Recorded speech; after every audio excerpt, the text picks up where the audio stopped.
Brad Thor has written 10 New York Times. Have they all been number one, Brad? No, they have not. Not all number ones. Have any of them been number one? Yep, I've had a number one in there. Oh, man, that's great. Anyway, he's written 10 New York Times best-selling novels, and his newest is called Full Black. An interesting guy. He served as a member of the Department of Homeland Security's analytic Red Cell program, and been on PBS, CBS, NBC, every place as a national security expert to discuss terrorism. So not only is he writing these novels, but appears to know what he's writing about, and features the protagonist in 10 of these novels.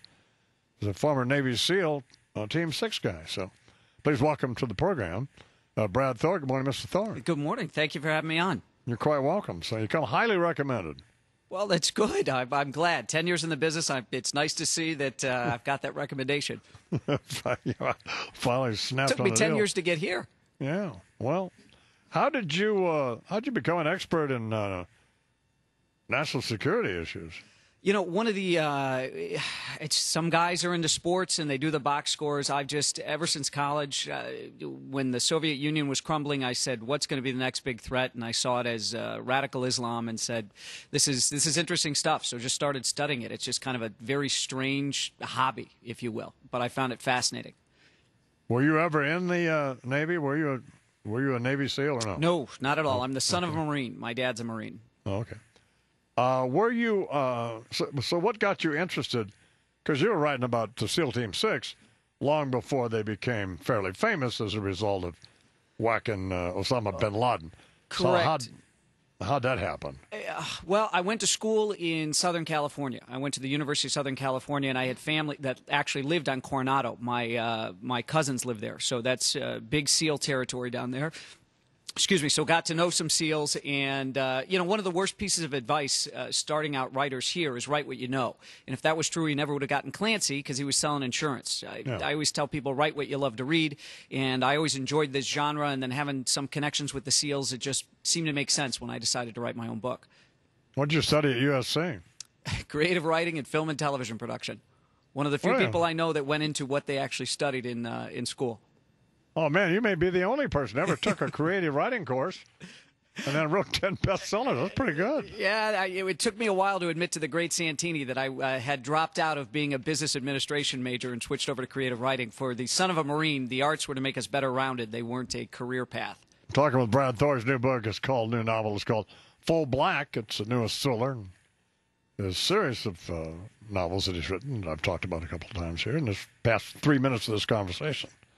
So when this Osama bin Laden operation went down, how much of that, just by virtue of writing all of these various books and knowing all that you know, how much of that did you have a sense of what was going on?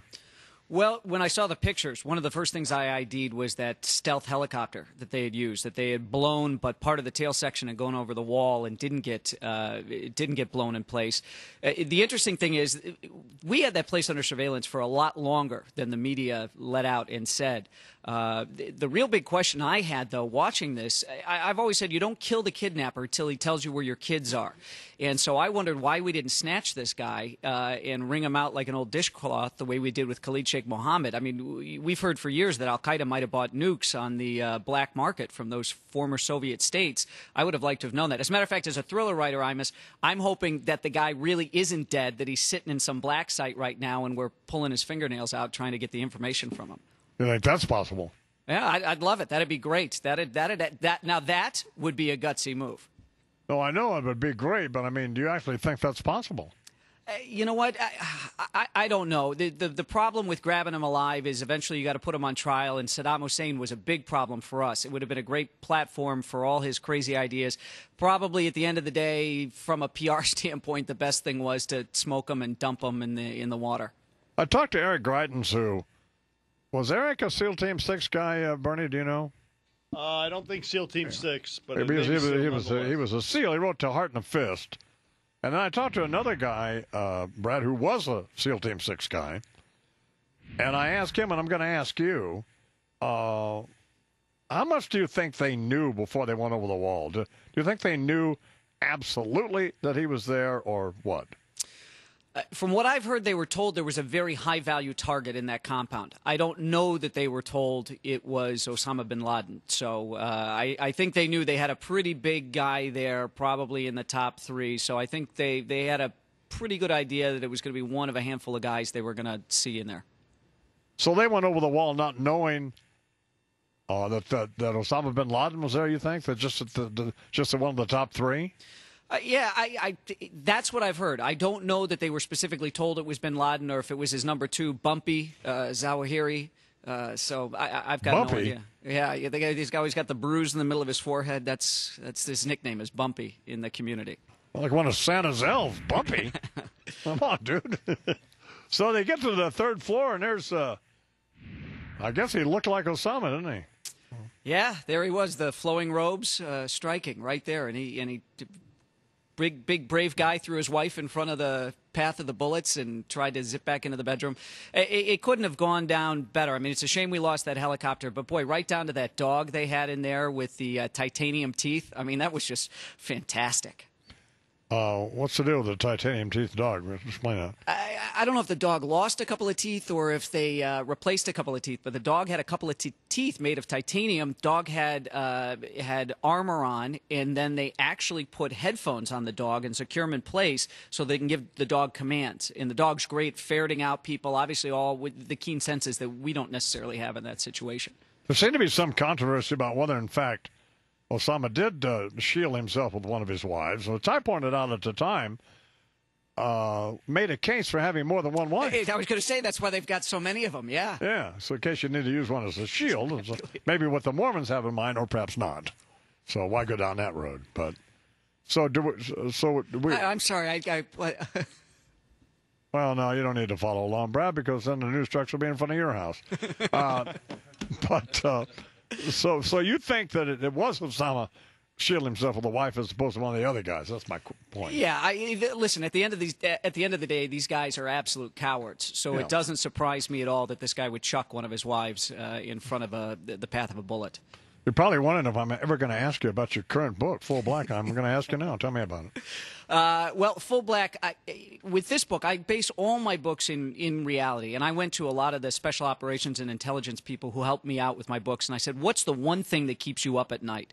And a couple of them came back to me with this plan that was drawn up in the 1990s by a military that was hostile to the U.S. that said we can never beat the U.S. military, but we can collapse the United States from within. And they, excuse me, had all of these clever tactics for how they were going to do it. And the plan was called Unrestricted Warfare.